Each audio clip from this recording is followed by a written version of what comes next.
Alhamdulillah nahmaduhu wa nasta'inuhu wa nastaghfiruh wa na'udzu billahi min shururi anfusina wa sayyiati a'malina man yahdihillahu fala mudilla lahu wa man yudlil fala hadiyalah asyhadu an la ilaha illallah wahdahu rabbil la syarika lah wa asyhadu anna muhammadan abduhu wa rasuluhu alladzi la nabiyya ba'dah. Baik, kita lanjutkan. Kajian kita masih membahas kitab Al-Jauhar Al-Maknun Syarah Mandhumah Al-Baikun. Kita sudah masuki bab Al-Gharib ya. Baik. Qala muallif rahimahullahu ta'ala wa qul gharibun ma rawa rawin faqat.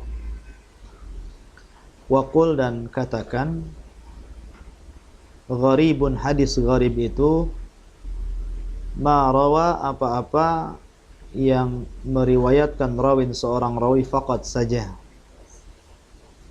Jadi hadis gharib adalah hadis yang diriwayatkan oleh satu perawi saja. Makanya dikatakan lughatan huwa al-munfarid wal ba'id an ahlihi.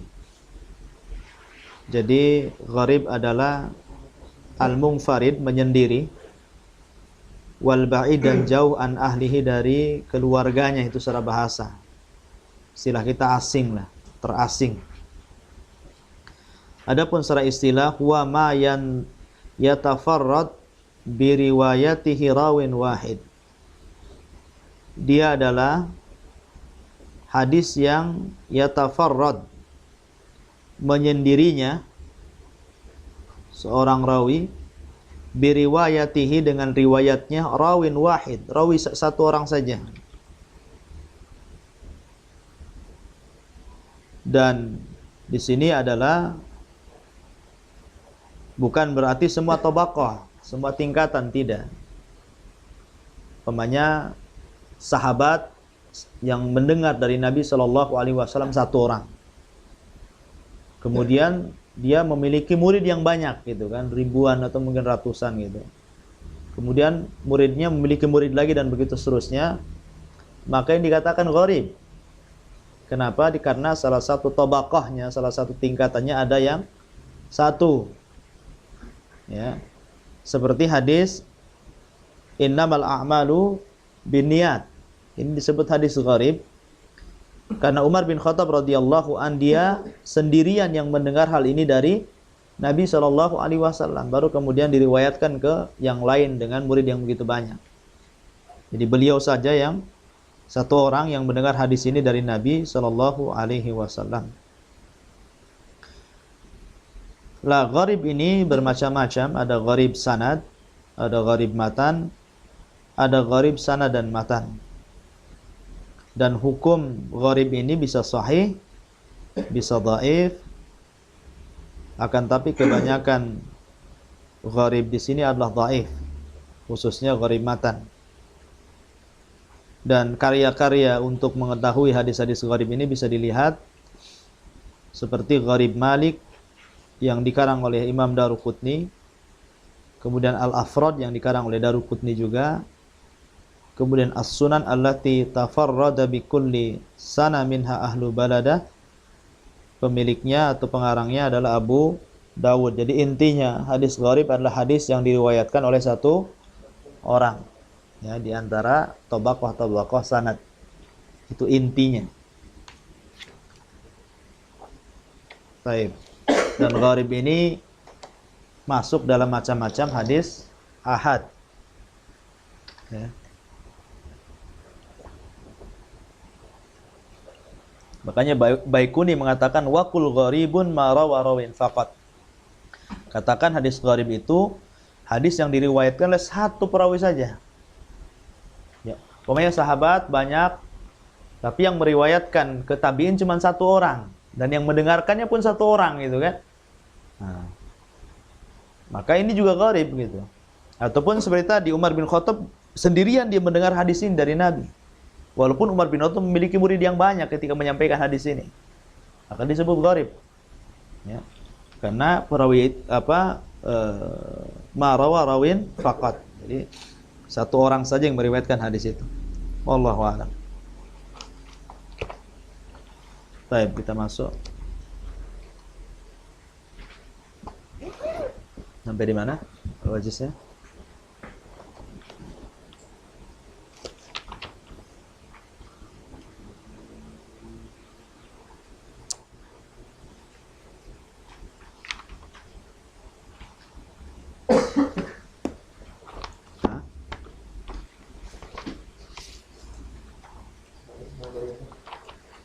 Satu 65.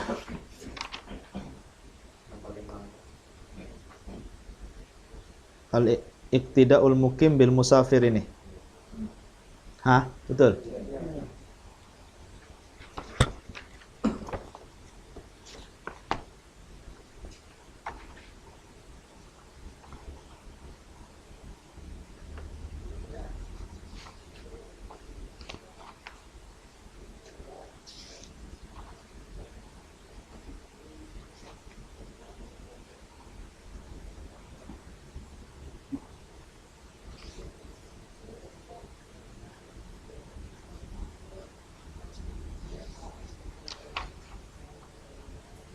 Baik, bismillahirrahmanirrahim. Qala muallif rahimahullahu taala, hafidhahullahu taala, iqtida'ul muqimi bil musafiri wa aqsuhu. Iqtida, mengikut, al-muqim, orang yang mukim, bil musafir, kepada yang musafir, wa aqsuhu, ataupun kebalikannya. Artinya boleh seseorang yang mukim bermakmum kepada musafir, atau musafir bermakmum kepada yang mukim. Tidak mesti yang mukim itu harus jadi imam terus. Bisa dua-duanya.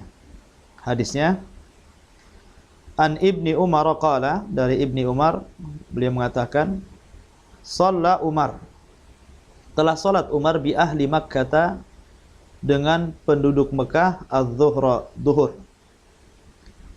Fa sallama fi raq'ataini. Ketika itu Umar safar ya. Umar ini khalifah di Madinah.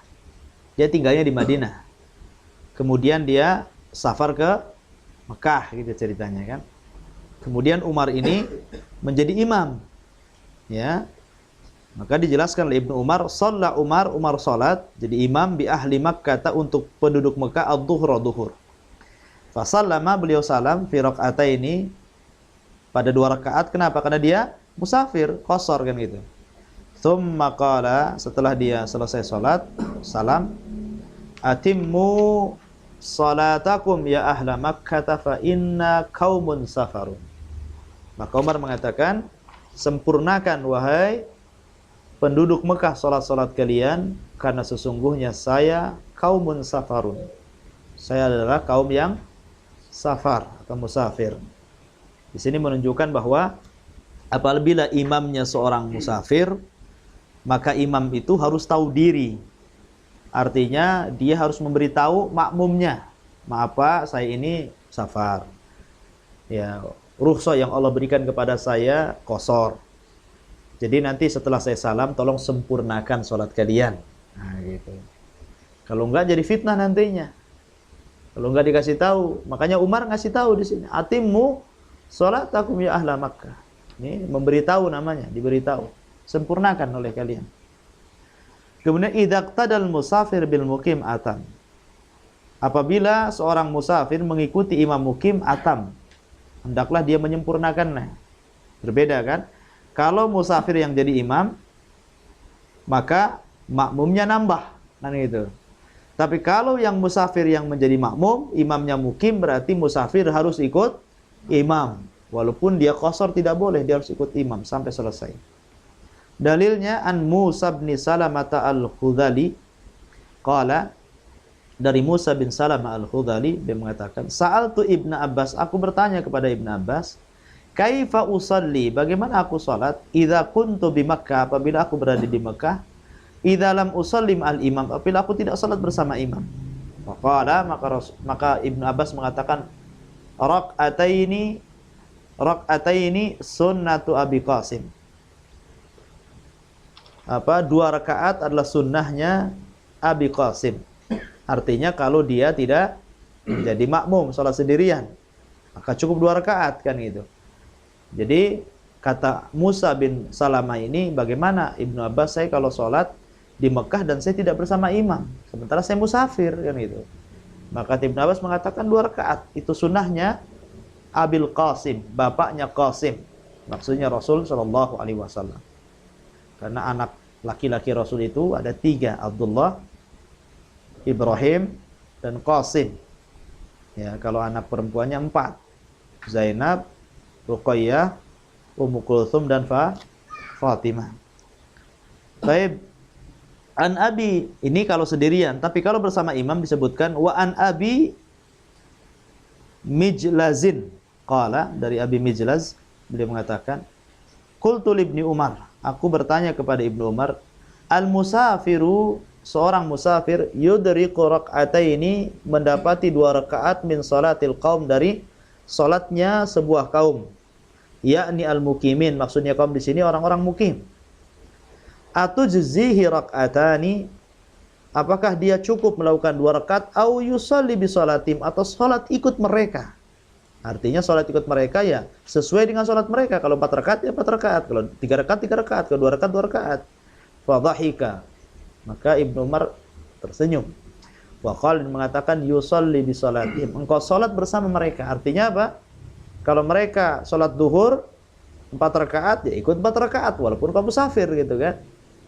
Ya, gitu maksudnya. Artinya kalau dia sholat sendirian, jadi sini kita sudah membahas 3 hukum kan. Hukum pertama, seorang musafir jadi imam dan makmumnya orang mukim. Maka musafir 2 rakaat, mukim menambah 2 rakaat kalau dia sholat yang memiliki 4 rakaat. Yang kedua, seorang musafir sholat sendirian, maka 2 rakaat, dan itu sunnahnya Rasul Shallallahu Alaihi Wasallam. Yang ketiga, kalau dia menjadi makmum dan imamnya seorang mukim, maka mengikuti mukim. Walaupun dia ada sunnah qasar, tidak berlaku di sini kalau ikut sholat mukim. Kenapa? Keumuman hadis Nabi Shallallahu Alaihi Wasallam, innama ju'ilal imam liyu'tamma bihi, dijadikan imam itu untuk diikuti. Kemudian iqtida'ul qadir 'alal qiyami bil jalisi wa annahu yajlisu ma'ah. Iqtida'ul qadir, mengikutnya orang yang mampu 'alal qiyam, untuk berdiri, bil jalis, dengan imam yang duduk. Wa annahu yajlisu ma'ah, dan hendaklah dia orang yang mampu duduk bersama imam. Ini bab umpamanya makmum ini sanggup berdiri gitu kan. Akan tetapi imamnya tidak sanggup berdiri, maka jangan berdiri kalau imamnya duduk gitu loh. Walaupun makmumnya sanggup berdiri. Kalau imamnya duduk, makmumnya harus ikut duduk. Kalau imamnya sanggup berdiri, makmumnya ikut berdiri. Taib.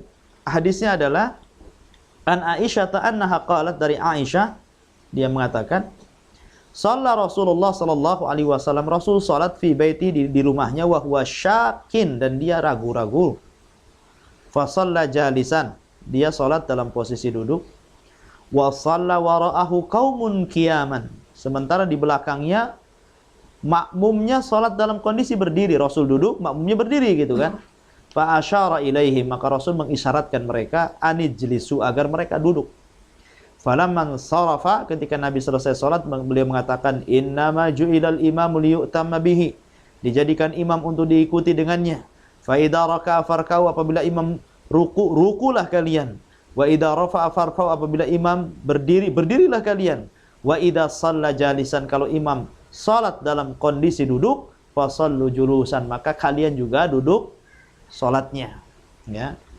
Kemudian an Anasin qala, dari Anas bin Malik, saqatan Nabi SAW an farasin, Nabi pernah terjatuh dari seekor kuda.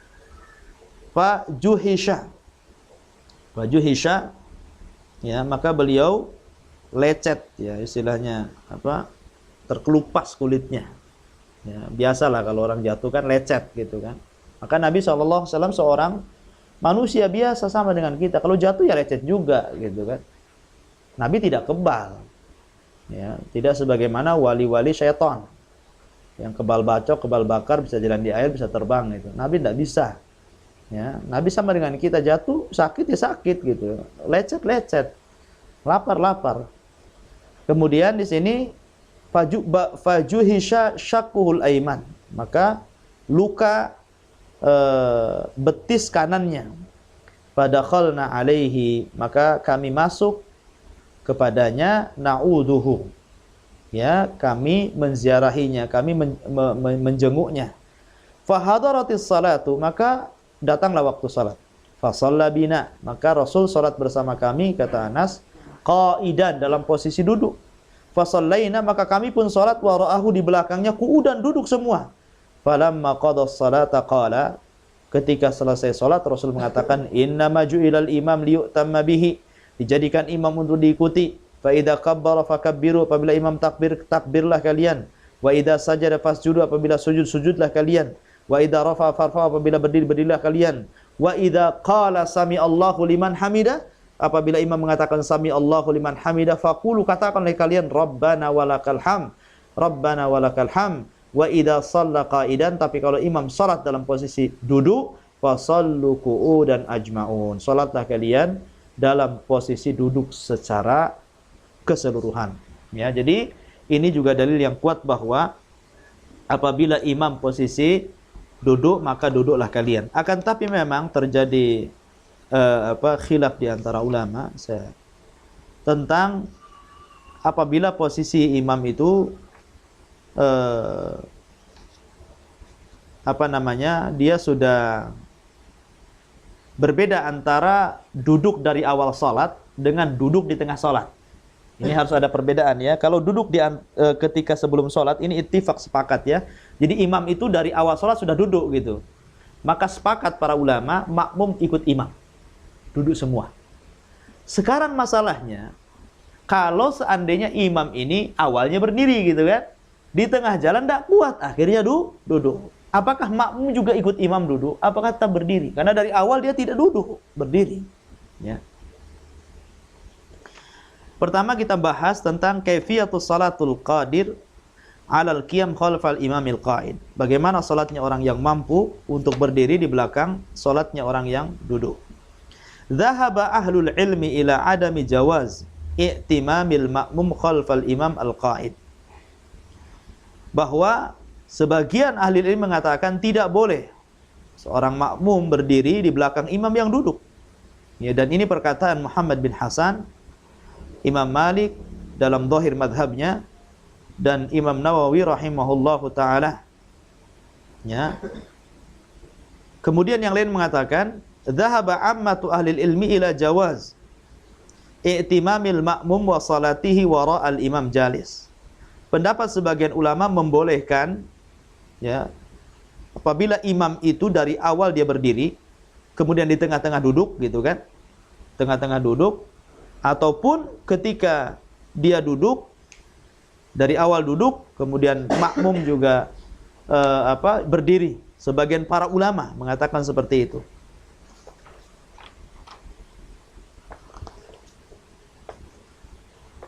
Nah, tentang masalah ini ada dua perkataan tentang bolehnya ulama yang mengatakan makmum boleh berdiri di belakang imam duduk. Ya, ada dua perkataan ulama. Pertama, annal ma'mum yusolli qa'iman wa in qa'ada imamuhu, bahwa makmum salat dalam kondisi berdiri walaupun imamnya duduk. Dan ini perkataan Mughirah bin Syu'bah, Hammad, Abi Hanifah, Ats-Tsauri, Ibnul Mubarak, Malik, Syafi'i, Abu Thawr, dan yang lainnya. Kemudian yang kedua, yusallil qadir 'alal qiyam khalfal imamil jalis jalisan, bahwa hendaklah seorang yang mampu berdiri, ya, maka dia harus duduk di belakang imam yang duduk. Dan ini yang diriwayatkan dari sahabat, kebanyakan sahabat Nabi sallallahu alaihi wasallam. Kebanyakan sahabat Nabi sallallahu alaihi wasallam seperti itu. Akan tapi khotufidin azanillahu wa iyyakum, yang sahih adalah bolehnya makmum berdiri bagi imam yang duduk itu ketika memang permulaan imam itu tidak dalam kondisi berdiri gitu. Duduk. Jadi dia sudah berdiri, kemudian di tengah jalan dia tidak sanggup duduk. Lah itu boleh tetap berdiri, boleh juga ikut duduk gitu loh. Tapi kalau dari awal imam itu duduk, maka pendapat yang kuat, maka tidak boleh. Harus ikut bersama imam berdasarkan hadis yang kita baca. Jadi di sini faedahnya ada dua ya.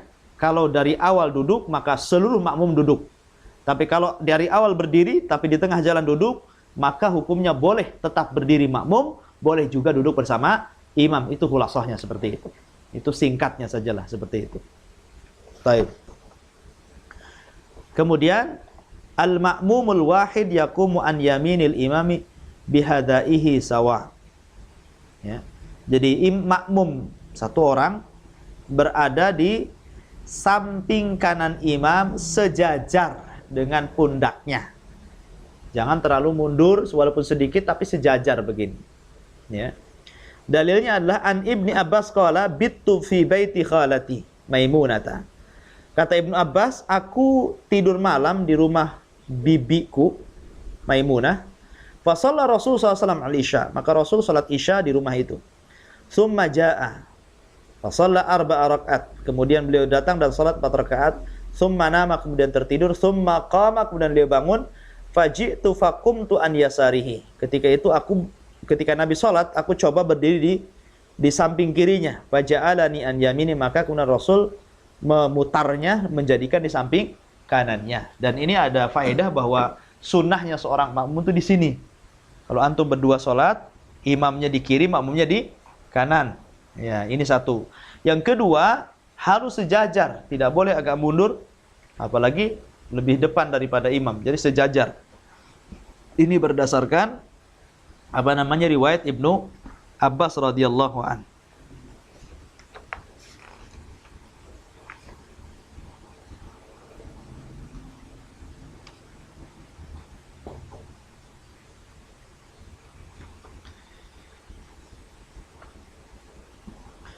Taib, terjadi perselisihan sebenarnya dalam hal ini tentang mauqiful itsnain, mauqiful wahid ma'al imam, tempat makmum satu bersama imam. Pendapat kebanyakan para ulama atau jumhurul ulama bahwa makmum itu yaqifu an yaminihi, berada di samping kanannya, sejajar, sawa, ya sama. Sehingga berkata Ibnu Rajab, wa huwa kal ijma', yang berpendapat seperti itu seolah-olah merupakan ijma', kesepakatan gitu. Kesepakatan ahli ilmi. Ini perkataan Ibnu Rajab. Dan dalilnya hadis yang kita baca tadi. Kemudian waruya an Sa'id bin al-Musayyab, dan diriwayatkan dari Sa'id bin al-Musayyib. Sa'id bin al-Musayyib ini fuqahaul Islam, termasuk ahli fikih Islam. Beliau mengatakan yuqimuhu an yasarihi, hendaklah ditaruh di samping kirinya gitu. Kemudian warawa anin Nakhai annahu qama yaqumu khalfal imam. Ya, tapi Imam Nakhai lain lagi diletakkan di belakang imam. Akan tapi dari tiga pendapat ini, pendapat yang kuatlah secara zahir hadis, Ibnu Abbas pernah diputar oleh Nabi SAW dari kiri ke arah kanan dan diletakkan sama dengan, sejajar dengan Nabi SAW. Itu pendapat yang kuat ya tentang hal ini. Kemudian sekarang apabila makmum, antum jadi imam nih, tiba-tiba ada makmum langsung mengambil posisi kiri gitu, tidak di kanan. Nah, bagaimana sikap antum selaku imam? La dhahaba jumhurul ulama, jumhur mayoritas ulama mengatakan salatnya sah. Akan tapi musian khalafa sunnah. Seperti ini buruk salatnya karena menyelisih sunnah gitu. Ini pendapat jumhur ulama. Tapi dhahaba Syafi'i, berpendapat Imam Syafi'i, Malik dan Abu Hanifah. Ini pendapat yang mengatakan seperti ini, pendapat Imam Syafi'i, pendapat Imam Malik dan pendapat Abu Hanifah yang mengatakan bahwa sholatnya jelek karena menyelisih sunnah. Ya, dan dinasabkan di pendapat jumhur mayoritas ulama. Akan tapi Imam Ahmad mengatakan lebih pedas lagi. Ya, bibutlani sholati, batal sholatnya. Imam Ahmad sampai mengatakan batal sholatnya. Ya, harus di kanan gitu, nggak boleh di kiri. Ya, illa ayyakuna an yaminil imam ahadun. Nah, kecuali kalau seandainya di samping imam itu ada orang gitu. Jadi umpamanya ini saya ada makmum di sini, datang taruh dia di sini gitu loh. Nah, kalau seperti ini nggak batal, cuman masalah sholatnya gitu. Tapi kalau nggak sama sekali nggak ada orang di sini, tahu-tahu antum nyelonong ambil kiri, kata Imam Ahmad batal sholatnya. Tapi pendapat yang kuat tidak. Sahih sholatnya, tapi dikatakan musi itu jelek, buruk gitu kan. Kenapa? Karena khalafa sunnah, menyelisih sunnah Rasul sallallahu alaihi wasallam, tinggalkan. Kalau sudah menyelisih sunnah, tinggalkan, ambil kanan. Dan ini kalau di masyarakat kita nggak peduli ikhwannya. Ya pokoknya ada ini main tepuk, mau sebelah kanan, sebelah kiri, itulah gunanya ngaji, jadi tahu. Ya, jadi kita nggak mau sholat kita buruk kan gitu. Dianggap buruk sholatnya. Kemudian ikhwatu fiddin azanillahu wa iyyakum. Sekarang bagaimana kalau dua? Ya, dua. Makmumnya dua nih. Ya. Apakah pamannya imam di sini makmumnya dua begini? Kanan semua gitu kan? Ataukah mundur begini? Kanan kiri, tengah gitu kan? Ya. Di sini dikatakan kalau makmumnya dua, ya. Dua bersama imam, dhahaba Ibnu Mas'ud, pendapat Imam Ibnu Mas'ud, ila anna ahadahuma yaqumu an yaminihi wal akhar an shimalihi. Artinya begini, ya. Jadi yang satu kanannya, yang satu kirinya gitu kan. Ya, jadi enggak begini modelnya. Tapi gini, kiri kanan gitu maksudnya, ya.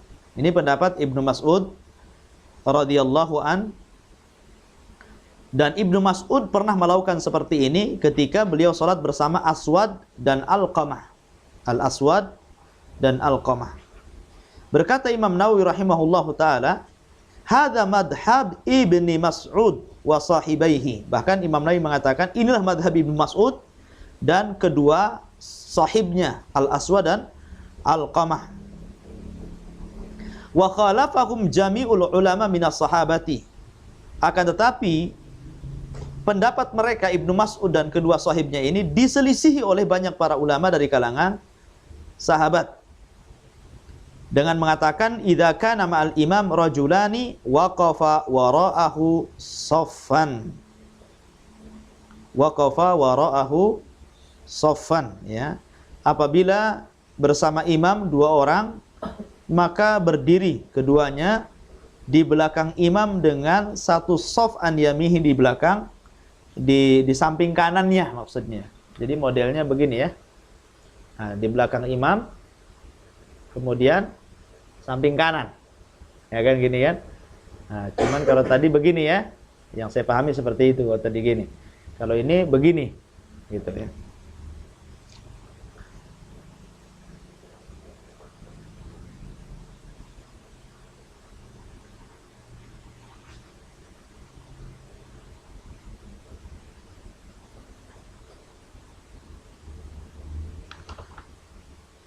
Jadi itu ada dua ada dua cara ya. Mazhab Ibnu Mas'ud kiri kanan kan gitu. Kiri kanan. Kalau mazhabnya yang lain shaf di belakang semua kanan gitu kan. Wallahu a'lam. Kemudian bagaimana kalau makmumnya tiga? Imam Nawawi rahimahullahu ta'ala mengatakan wa ajma'u idza kanu thalatha annahum yaqifuna wara'ahu. Kalau makmumnya lebih dari dua, tiga lebih, maka sepakat semua di belakang imam. Ya, di belakang imam, persis di belakang imam. Ya, begitu. Taib itu diantara perselisihan. Tapi kalau berdua dengan perempuan, umpamanya istri gitu kan, apakah sejajar seperti ini? Enggak. Kalau dengan istri jangan sejajar seperti ini, lain. Karena mauqif perempuan bersama imam, apakah dia istrinya, anak perempuannya atau yang lain, Imam Ibnu Qudamah mengatakan dalam kitab Al-Mughni, dikatakan bahwa wa in amma imra'atun waqafat khalfahu. Jadi apabila seorang wanita mengimami, maka makmum berada di belakangnya. Wa in amma imra'atan gitu. Imra'atun. Wa in amma imra'atan waqafat khalfahu. Kalau seseorang laki-laki menjadi imam bagi seorang wanita, maka wanita itu berada di belakang imam. Apakah wanita istri-istri antum atau orang lain? Jadi tidak, walaupun berdua kan, memang secara asal sholat berdua harus begini. Tapi kalau untuk perempuan begini ya, agak ke belakang ini kan. Nah, agak ke belakang. Karena Ummu Anas pernah sholat di belakang apa? Khalfahuma wahdaha. Ya, di belakang Nabi SAW ketika sholat bersama Anas bin Malik, maka dia sholat di belakangnya.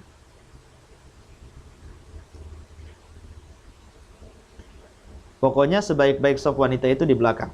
Ya, intinya seperti itu. Taib. Sekarang di sini dikatakan al-itsnani fasaidan yakumani saffan khalfal imam. Apabila dua orang dan lebih, yakumani keduanya berdiri saffan, satu saf khalfal imam, bersama imam. Hadisnya adalah an Jabirin, dari Jabir qala, beliau mengatakan qama Rasul SAW liyusalliya, telah berdiri Rasul SAW untuk salat, faji'tu, maka aku datang, faqumtu an yasarihi, dan aku berdiri di belakangnya. Di samping kirinya. Fa akhadha biyadi fa adarani hatta aqamani an yaminihi. Maka Nabi mengambil tanganku dan memutar aku sehingga berada di samping kanannya.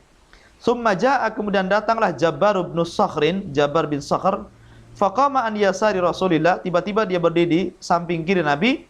Fa akhadha biyadina jami'an, maka Nabi mengambil dengan tangan-tangan kami. Fadafa'na hatta aqamana khalfahu, dan Nabi mendorong sampai kami berdiri di belakangnya. Jadi ketika awalnya ceritanya Jabir di sini, oleh Nabi ditarik tangannya, diputar ke sini, itu ceritanya kan. Tiba-tiba ketika Nabi masih sholat, datang lagi Jabbar ibnu Sakhr berdiri di sini. Ya, maka Nabi mengambil tangan satu, tangan dua, didorong ke belakang. Itulah. Jadi artinya apa? Disuruh satu shaf di belakang imam, gitu maksudnya. Jadi itu hukum kalau berdua.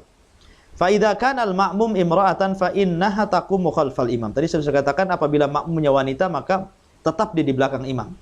An Anas bin Malik anna Rasulullah sallallahu alaihi wasallam bihi wa bi ummihi. Dari Anas bin Malik bahwa Nabi salat bersama dia dan ibunya, au khalati, ataupun bibinya. Qala fa aqamani, maka Nabi SAW mendirikan aku an yaminihi, di sampingnya, wa aqamal mar'ata khalfa, dan Nabi memposisikan wanita di belakang kami. Itu diantara tentang masalah imamah. Sekarang wujubu taswiyatis sufuf, masuk ke masalah shaf. Namun ada beberapa masalah tentang masalah imamah ini, masalah imam yang mungkin luput di sini. Tentang imamatul ghulam alladzi lam yahtalim, imam seseorang anak yang belum balik, gitu kan. Boleh enggak umpamanya antum punya anak usia 11 tahun tapi hafalannya banyak, gitu. Kemarin ada ikhwan kita sempat curhat juga, gitu kan. Dia di masjidnya itu imamnya selalu ngusir anak-anak, gitu kan. Suruh ke belakang, padahal umpamanya ini masjidnya lebarnya segini, shopnya ini masih di sini. Masih kosong ini di sini tuh. Jadi kalau ada anak kecil di sini sama imam suruh ke belakang, gitu. Kalau anak kecil ke belakang, padahal di sini masih kosong, gitu kan. Karena menganggap bahwa anak-anak itu shopnya harus di belakang, gitu. Jadi sempat emosi ikhwan ini kan. Karena apa? Anaknya itu sudah hafal 2 juz, gitu. Imamnya aja nggak hafal, juz amma nggak hafal, kan, gitu. Sempat emosi ikhwan kita, mau kasih tahu hafalan kamu dengan anak saya masih banyak anak saya, gitu kan. Cuman dia nahan emosi, bagus juga, gitu. Nah, bagaimana kalau seandainya usia 11-12 tahun tapi banyak hafalannya jadi imam, gitu, dan orang-orang tua di belakangnya? Maka di sini ada 4 akwal dari kalangan ulama. Yang pertama, boleh, baik dalam sholat wajib atau sholat sunnah. Dan ini pendapat Imam Syafi'i, Ishaq, Abi Thawr, dan Ahmad dalam satu riwayat. Yang kedua, makruh, baik dalam salat wajib atau salat sunnah. Dan ini perkataan Imam Nakhai, Atha, Sya'bi, Mujahid, Malik, dan Thawri, dan juga Abu Hanifah. Kemudian pendapat yang ketiga, boleh tapi dalam salat sunnah saja, bukan salat wajib. Seperti taraweh kan gitu, salat sunnah kan, bukan salat wajib. Dan ini riwayat Hasan Al-Basri dan perkataan Imam Ahmad dalam satu riwayat. Yang terakhir, ya, boleh mengimani dalam salat wajib walaupun apabila seandainya di antara makmum ini tidak ada yang hafal Quran, kecuali anak kecil ini gitu loh. Kalau masih ada yang hafal Quran walaupun 1-2 surat, maka tetap orang tua gitu. Tapi kalau makmumnya nggak ada yang bisa baca Quran, kecuali anak ini yang kecil nih yang balik, nggak apa-apa. Nah, ini perkataannya Zuhri dan juga Auza'i. Tapi wallahu a'lam, berdasarkan hadis Amr bin Salamah, jadi hadis Amr bin Salamah, bahwa yang betul wallahu a'lam adalah pendapat yang pertama yang mengatakan boleh anak kecil yang belum balik itu menjadi imam dengan syarat aqra, di mana anak kecil ini lebih daripada orang dewasa, baik dari segi hafalan, baik dari segi bacaan, baik dari segi mutqinnya bacaan Qur'annya. Jadi itu pendapat yang kuat, boleh. Kemudian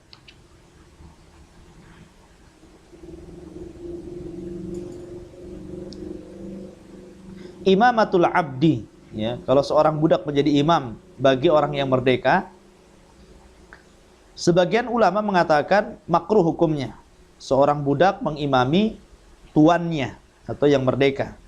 Dan ini pendapat Malik, ya, kecuali kalau yang di belakangnya itu Arab gunung gitu. Arab gunung kan bodoh-bodoh gitu kan. Nah, tapi kalau yang di belakangnya orang-orang pintar, jangan gitu. Tapi kebanyakan para ulama mengatakan boleh, seperti Sya'bi, Nakhai, Hasan, Ats-Tsauri, Syafi'i, Ahmad, Ishaq dan yang lainnya. Dan ini yang shawab, yang betul, karena Islam itu tidak membeda-bedakan hamba dengan orang yang merdeka dalam masalah imam salat. Karena Nabi hanya mengatakan ya ummul qaum aqra'uhum li kitabillah, yang berhak menjadi imam itu orang yang aqra, orang yang ahli dalam bahasa Al-Qur'an terhadap bacaan Al-Qur'an, dan tidak menyebutkan hamba ataupun orang yang merdeka. Ya. Sekarang pertanyaannya, boleh nggak bahwa imam ini lebih tinggi gitu? Saya pernah melihat, kalau antum pernah di Batu Haji, itu ada masjid ya. Itu kan tempat imamnya tinggi itu ya. Tahu nggak di masjid apa itu? Masjid Pancasila. Masjid Pak Harto itu. Kalau antum mau ke mana itu? Ke tempatnya Sarehan tuh mana itu? Hah? Kan ada Masjid Pak Harto kan situ. Masjid Pancasila itu. Darul Ghufran ya namanya. Itu kan tempat imamnya lebih tinggi tuh daripada makmumnya kan. Boleh nggak imamnya agak tinggi ya? Umpamanya 1 meter gitu kan. Dia di atas, makmumnya di bawah gitu. Maka dijelaskan tentang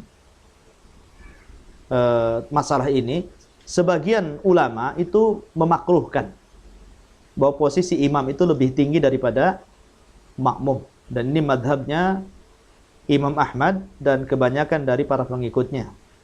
Bahkan ini juga pendapat Imam Malik, Auza'i, Abu Hanifah, baik maksudnya untuk mengajari atau tidak mengajari. Yang jelas ini makruh hukumnya, ya, makruh hukumnya. Tapi pendapat yang lain, Imam Syafi'i dan Ahmad satu riwayat membolehkan, dengan catatan kalau untuk memberikan pengajaran, taklim gitu kan, biar tahu, biar yang di belakang itu mengetahui, oh ini gerakan imam seperti ini gitu. Ya. Tapi kalau seandainya tidak untuk itu, karena Nabi SAW pernah sholat di atas mimbar memberikan taklim kepada sahabat-sahabatnya gitu.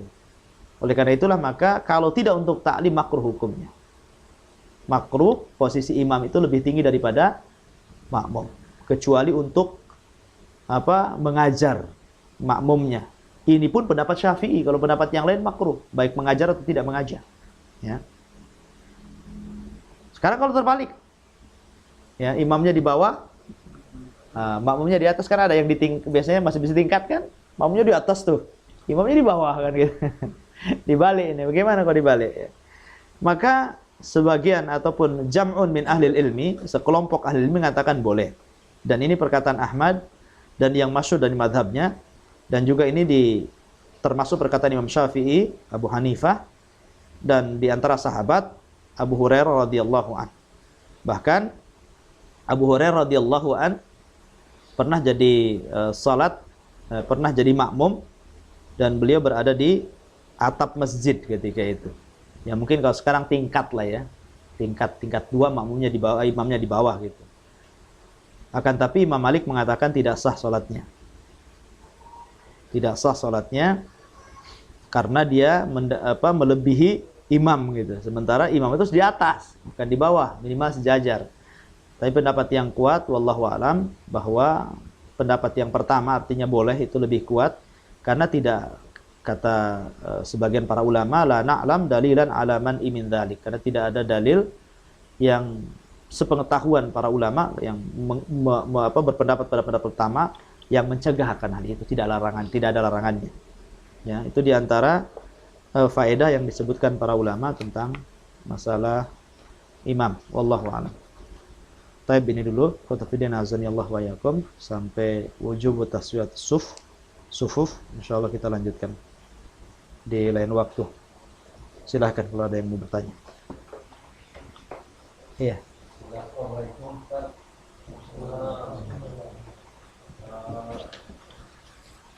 Bagaimana kalau misalkan kita mau bermakmum, yang tadi bilang itu yang sejajar yang berdua, pas saya gitu ada ketiganya nepuk pundak, tapi dia nggak mau ke belakang gitu, si makmum itu gimana itu? Apakah kita tetap ngikut makmum itu atau salat sendiri? Maksudnya? Nggak paham. Ada yang lagi salat berdua kan? Samping kiri kanan. Ya, kiri kanan sama sejajar. Tapi pas begitu saya masuk, saya tepuk gitu kan, untuk Bukan ditepuk, ditarik. ya ditepuk. Ditarik apa ditepuk? Ditepuk. Ya mungkin dia nggak paham, ditarik lah. Ditepuk pundaknya, biasanya kan biasa itu kan saya pengalaman kalau yang paham ditepuk langsung mundur gitu. Ini nggak mau gitu. Gimana itu? Apakah kita tetap salat sama dia atau salat sendiri gitu? Iya, sholat di belakangnya. Tetap di belakang gitu. Sholat di belakang. Tapi kalau mengikut tadi madhabnya Ibnu Mas'ud, sholat di samping kirinya. Kalau dia nggak mau mundur, antum sholat di kirinya. Itu madhabnya Ibnu Mas'ud, Al-Aswad, dan Al-Qamah tadi. Kalau memang ini, tapi kalaupun di belakangnya nggak apa-apa. Ya, tapi kalau ikut madhabnya Ibnu Mas'ud, ya nggak apa-apa, sholat di sini aja. Karena Abu Mas'ud mengatakan kiri kanan, boleh kiri kanan. Ya. Allah. Kalau itu kan, misalkan kita dari imam sekalian, terus kita coba datang, dia nggak mau dekat dengan kita, dia langsung berdiri di belakang. Apakah imam mundur? Nanti dia mundur lagi. Karena keyakinan nih. Karena kejadian seperti itu. Ya, kalau memang bisa mundur aja. Ya, tapi kalau keyakinan dia memang, orang awam kan berkeyakinan seperti itu. Padahal Imam Syafi'i aja nggak ada keyakinan seperti itu kan. Mereka mengatakan harus di belakang gitu. Kita mundur dia ke belakang lagi, mundur ke belakang lagi. Jadi main-main sholatnya. Jadi kalau memang istilahnya karena kejahilannya, ya antum mundur nggak ada masalah. Tapi kalau dia mundur lagi ya nggak usah diterusin mundurnya. Tapi kalaupun enggak, antum kan asalnya sholat sendirian. Hukum asalnya antum sholat sendirian gitu. Jadi yang mendekat itu yang nyusul, jadi makmum mestinya. Bukan antum yang gerak sana sini, kecuali umpamanya ruangannya sempit gitu kan, mentok gitu, imamnya maju sedikit gitu, nggak apa-apa. Ada ruangan-ruangan cuma berapa meter persegi gitu yang sempit sekali gitu kan, ya mungkin dikit aja mundurnya, atau imamnya maju ke depan atau imamnya ke samping. Wallahu a'lam. Ini bisa seandainya kita sholat, entah itu sholat sunat sudah atau sebelum, tiba-tiba ada makmum mau ikut, tapi dia tidak tahu bahwa kita ini sholat sunat. Nah, terus gimana kita bisa? Boleh, nggak ada masalah. Apa-apa. Kemarin sudah dijelaskan. Sholat wajib ini. Kemarin sudah dijelaskan boleh.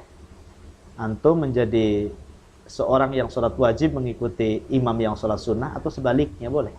Apa? Iya. Tadi pas sholatnya imam dari posisi duduk, ketika kita datangnya masbuk setelah imam selesai salam, apa kita harus berdiri atau tetap duduk melanjutkan sholat? Oh ya berdiri, karena kan sudah selesai antum. Berdiri. Karena imam itu kan diikuti ketika masih sholat bersama dia. Kalau dia sudah selesai, ya antum berdirilah. Antum udah sholat sendirian itu, nggak sama imam lagi. Karena konteksnya ini ketika udah sama imam. Dijadikan imam itu untuk diikuti loh. Kalau nggak ada imamnya, mau ikuti siapa kan gitu. Tetap antum berdiri. Allah. Ini yang dari Umar yang menjadi imam ketika kosong itu kosong asar. Tadi siapa? Yang mana? Yang disebut Yang Ibnu Umar. kan safar. Ah. Yang lagi safar mengalami pada yang muslim. Jadi itu maksudnya kosong kan 2 rakaat. Jadi 2 rakaat berarti yang mau dilanjutkan lagi. Iya. Kalau makmumnya mukim, kalau antum yang jadi imam. Kalau imamnya seorang musafir, makmumnya orang tempatan gitu kan. Ya, umpamanya antum kedatangan tamu. Ustadz lah nginep di rumah antum gitu kan. Terus sama-sama ke masjid, masbuk. Antum kan segan ngimami ustadz. Ustadz aja lah. Karena musafir kata, enggak apa-apa, anak sempurnakan kan gitu. Ustadz 2 rakaat antum lanjut lah. Itu maksudnya. Contohnya seperti itu gitu. Ini kalau Ustaz yang muda yang jadi imamnya ini dia sholat lagi 2 rakaat lagi. Untuk menjamak. Iya. Jamaah asarnya. Iya. Menjamak asar. Dia sholat 2 rakaat selesai dia menjamak, antum melanjutkan sendiri lah. Iya. Iya. Iya.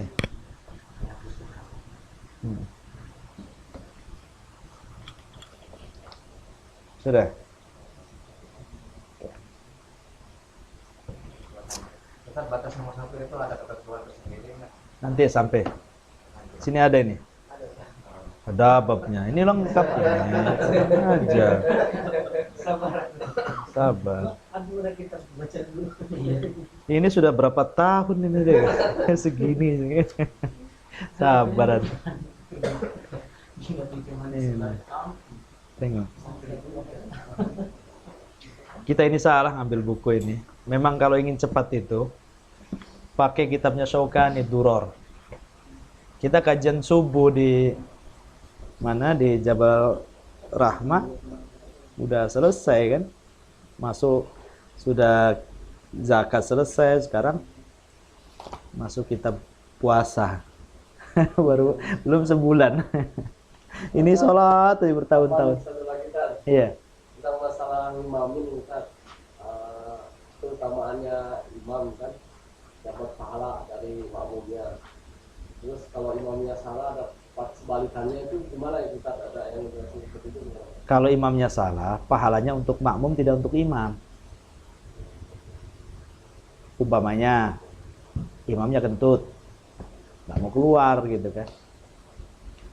Walaupun ada bukti kan. Imamnya ya kalau ada bukti sih enggak lah. Maksudnya sholat sendiri-sendiri. Kalau jelas-jelas ada buktinya kentut pas di belakang antum kan, yang antum yakin enggak mungkin suaranya kalau nggak dari situ gitu kan. Apalagi mic-nya lagi nyala lagi. Suaranya meledak.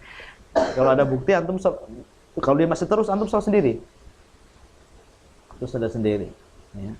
Dia sendiri. Tapi kalau dia nggak ngaku dan nggak tahu gitu kan, dan ini ya kalau sebenarnya imamnya kan tidak sah sholatnya karena dia udah batal kan, tapi karena gengsi dia terus gitu, udah selesai, ya makmum tetap dapat jamaah, sholat jamaah, ya pahala 27 gitu, tapi imamnya tidak dapat apa-apa gitu. Gitu. Fa in asabu falakum wa alaihim, fa in akhtau walakum la alaihim gitu. Kalau mereka benar, maka pahalanya untuk kalian dan mereka para imam. Kalau mereka salah, maka pahalanya untuk kalian, tidak untuk mereka. Sudah habis. Kalau imamnya kan itu terus dibantah gitu, kalau imamnya pergi, Imamnya harus mencari. berarti ada yang mandi. Makanya kalau di belakang imam sudah tahu yang di belakang ini orang-orang yang tidak layak jadi imam, maka imamnya sebelum pergi imam ya menarik ke belakang siapa yang cocok, tarik ke depan. Ya. Tapi kalau memang sudah kebiasaan di belakang makmum itu wakil dia gitu kan.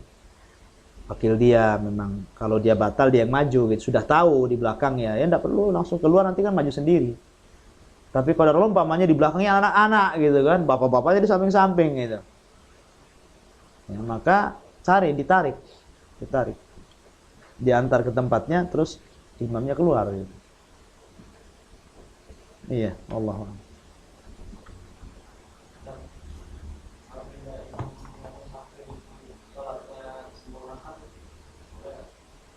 Hah? Ya boleh, tapi tidak ikut sunnah. Pernah terjadi Utsman bin Affan. Khalifah Utsman bin Affan ketika dia sholat di Mina, dia kan khalifah di Madinah. Jadi dia ke Mekah. Pelaksanaan haji kan itu. Seorang haji dianggap musafir kan. Di Utsman itu sholat 4 rakaat ketika sholat duhur. Lah Abdullah bin Mas'ud dia yang paling keras gitu, ngotot bahwa seorang musafir harus 2 rakaat gitu. Tapi ketika dia sholat di belakang Utsman 4 rakaat, dia ikut Utsman karena jadi makmum. Ketika ditanya kepada Abdullah bin Mas'ud, kenapa kau enggak mengingkari Utsman itu? Dia kan menyelisih sunnah. Dia sholat 4 rakaat, mestinya 2 rakaat kan gitu. Tapi Abdullah bin Mas'ud hanya mengatakan al-khilafu syarr. Berselisih itu tidak baik. Sudahlah gitu. Jadi Amirul Mukminin kan gitu. Ya tidak masalah. Utsman pernah melakukan hal itu. Ya tapi tidak mengambil rukhsah namanya. Iya. Allah. Cukup subhanaka wa bihamdika asyhadu an la ilaha illa anta astaghfiruka wa atubu ilaik. Allahu ta'ala. Assalamualaikum warahmatullahi wabarakatuh. Waalaikumsalam.